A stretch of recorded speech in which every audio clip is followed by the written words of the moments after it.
নমস্কাৰ বন্ধু বান্ধৱীসকল, এই মুহূৰ্তত আপোনালোকলৈ লৈ আহিছোঁ এটি গুৰুত্বপূৰ্ণ ভিডিঅ'।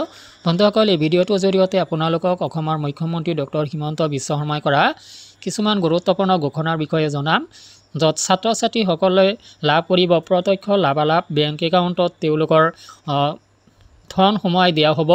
ছাত্ৰ ছাত্ৰীয়ে প্ৰতিমাহে লাভ কৰিব পাৰে 2500 টকা পৰ্যন্ত, আৰু ইয়াৰ বাবে আপুনি কৰিব লাগিব আবেদন কৰিবলৈ আপুনি প্ৰপত্ৰ ক'ত পাব আৰু প্ৰপত্ৰ ক'ত জমা দিব, সবিশেষ তথ্য আপোনালোকক এই ভিডিঅ'টোত বুজাই দিব যত্ন কৰিছোঁ।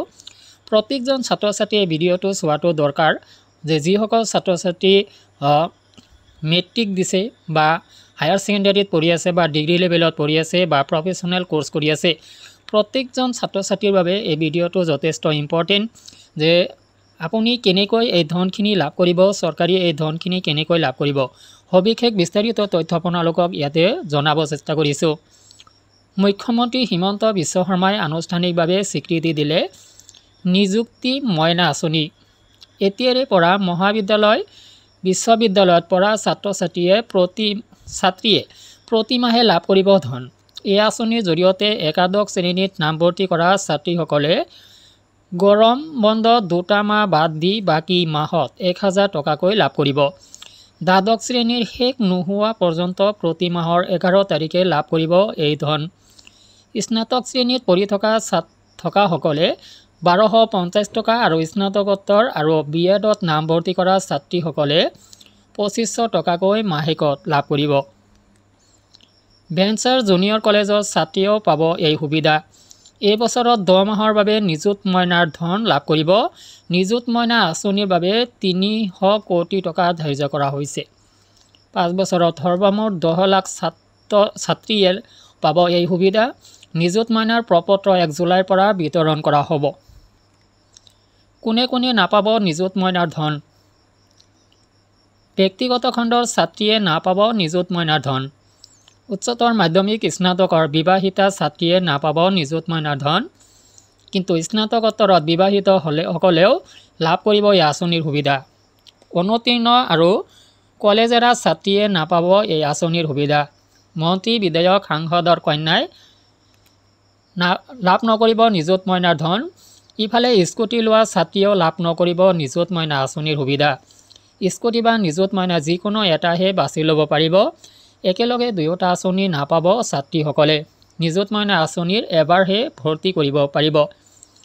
ইয়াতে কিন্তু গুৰুত্বপূৰ্ণ কথা আছে, যদি স্কুটি বা নিযুত মইনা দুটা আঁচনিৰ এটাহে চিলেক্ট কৰিব লাগিব, এটাৰ ধনহে লাভ কৰিব ছাত্ৰীসকলে। কোনে কোনে নাপাব নিযুত মইনাৰ ধন ইয়াতে দেখিব পাইছে আপোনালোকে, দেখুওৱা হৈছে।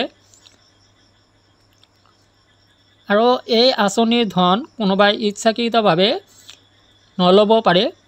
যদি আৰ্থিকভাৱে সবল হয় সেই পৰিয়ালে এই আঁচনিৰ ধন, সেই ছাত্ৰীয়ে এই আঁচনিৰ ধন লোৱাটো বাধ্যতামূলক নহয়, তেখেতে নল'ব পাৰে। এই আঁচনিৰ বাবে 300 কোটি টকা খৰচ কৰিব। আগন্তুক 5 বছৰলৈ এই আঁচনিৰ ধন 1500 কোটি টকা হ'ব, আৰু জুলাইৰ পৰা ইয়াৰ আবেদন প্ৰপত্ৰ বিতৰণ কৰা হ'ব। মুখ্যমন্ত্ৰীয়ে কয়, ছোৱালীগৰাকী নিজৰ ভৰিত থিয় কৰা আৰু বিয়া পলমকৈ কৰাৰ বাবে এই ব্যৱস্থা কৰা হৈছে। জুলাই মাহত মহাবিদ্যালয় আৰু বিশ্ববিদ্যালয়ত মন্ত্ৰী বিধায়কৰ উপস্থিতিত এখনকৈ সজাগতা সভা আয়োজন কৰা হ'ব। ফৰ্ম লাভ নকৰিলেও পৰ্টেলৰ পৰাও ফৰ্ম লাভ কৰিব পাৰিব। এই আঁচনিৰ জৰিয়তে উচ্চ শিক্ষানুষ্ঠানত ছোৱালীৰ নামভৰ্তিৰ অনুপাত বৃদ্ধি পোৱাৰ সম্ভাৱনা আছে বুলি প্ৰকাশ কৰি মুখ্যমন্ত্ৰীয়ে কয় যে চৰকাৰে প্ৰথম বিভাগত অৰ্জন কৰা কন্যা ছাত্ৰ ছাত্ৰীক স্কুটিৰ ব্যৱস্থা কৰিছে। ইয়াৰ ফলত প্ৰথম বিভাগ লাভ কৰা ছোৱালীৰ সংখ্যা বৃদ্ধি পালে। 60% নম্বৰেৰে মেট্ৰিক পৰীক্ষাত উত্তীৰ্ণ হ'লে কন্যা ছাত্ৰ ছাত্ৰীক স্কুটি দিয়া হ'ব বুলিও তেওঁ জানিব দিয়ে। একে সময়তে স্নাতক পাঠ্যক্ৰমত নামভৰ্তি কৰা কন্যা ছাত্ৰ ছাত্ৰীক মাহিলী 1250 টকা আৰু স্নাতকোত্তৰ পাঠ্যক্ৰমত নামভৰ্তি কৰা কন্যা ছাত্ৰ ছাত্ৰীক অসম চৰকাৰে 2500 টকাৰ মাহিলী ষ্টাইপেণ্ড প্ৰদান কৰিব। ইয়াৰ বাবে 1 জুলাইৰ পৰা প্ৰতিখন মহাবিদ্যালয়তে প্ৰপত্ৰ উপলব্ধ কৰা হ'ব বুলি মুখ্যমন্ত্ৰীয়ে কয়।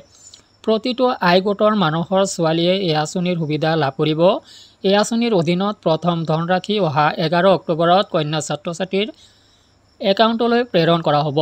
ইয়াৰ ফলত পিতৃ মাতৃ আৰু অভিভাৱকৰ ওপৰত আৰ্থিক বোজা হ্ৰাস পাব বুলিও মুখ্যমন্ত্ৰীয়ে কয়। তো বন্ধুসকল ভিডিঅ'টো সংক্ৰান্তত আপোনাৰ কিবা অভিমত থাকিলে ভিডিঅ' কমেণ্ট ছেকশ্যনত জনাব। আজিলৈ এৰিছোঁ, ধন্যবাদ।